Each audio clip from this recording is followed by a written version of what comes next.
Miami. Here's A, B, C, and D reasons. So we've got a lot more to talk about there. But I'll tell you what else is happening. Malachi Nelson is behind us.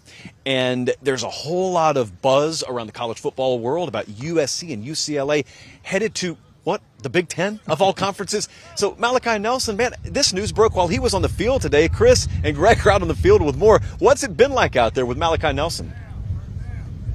I mean, let's find out. Malachi Nelson, everybody wants to know, the people want to know Malachi Nelson. You're a USC commit, you're a Pac-12 guy, but you might be going to the Big Ten. Is that going to affect you, and what do you think, and what are your thoughts? No, that's a great question. And, it's something I literally found out 13 minutes ago, so I don't have too much context on it. But I mean, it's you dream and playing at the highest level and playing against good competition. And I mean, playing against better competition is nothing that I would shy away from or not want. You know what I'm saying? And we got CJ out here, and we might see him next year. You never know. So we, playing at that level, you can't help but to be excited.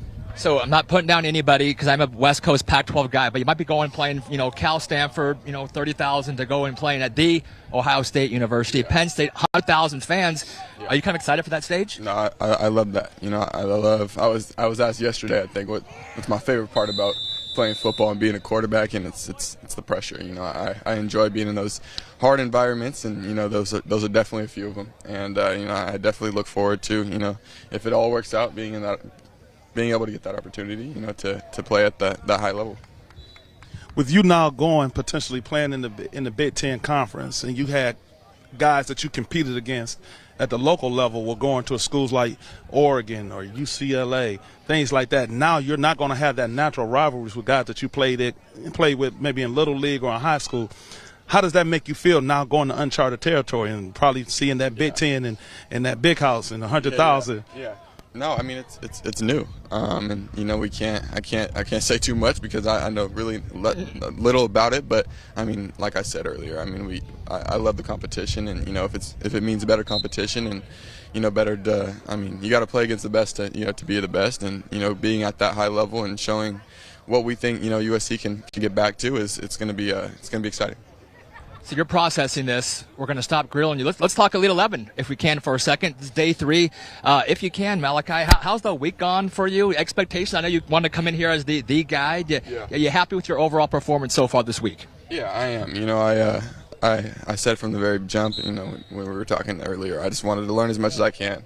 If I accomplish that, I mean, I feel I won, really. And, I can't wait to get home and open my notebook up and read through all the things I wrote down because it's gems from all these guys. And, guys that have been at the top level like Coach Peterson and, all these quarterback coaches giving different perspectives. Maybe some things work for me, some don't, and it's just having those things that, a lot of guys share different tools. And, Coach JT was talking about a toolbox yesterday and just adding tools into it. Some you're going to use, some you're not. Some are going to get rusty, and you're not going to use them. But it's just having those things.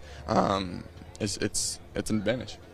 With you having a wealth of, I call it, tools and traits, what is one thing this summer that you focused on that you wanted to get better at, being ready for Los Al's upcoming season, and then therefore taking it with you to USC? Yeah. What was something that you really wanted to prove on throughout the season, throughout the summer? For sure. I mean, there's a lot of things, and I think the biggest thing for me that kind of goes over all of those things is just consistency, and it's something I've worked and worked, and you even out here, you see little things and those dirt balls and sailing the balls, and it happens to the best of us. But I mean, you see the greats, like you've seen CJ and Bryce and Devin are throwing all these balls yesterday in the pro day, and they didn't miss too many. It's just there's a higher level of consistency that I want to get to, and I know I can get to, and that I see glimpses of, and I want to pull all of that out, and it goes back to all those tools in the toolbox and using them and knowing when to use them, and you end up creating and building this almost machine that is very, very consistent. Appreciate you, Malachi Nelson. We got to go back to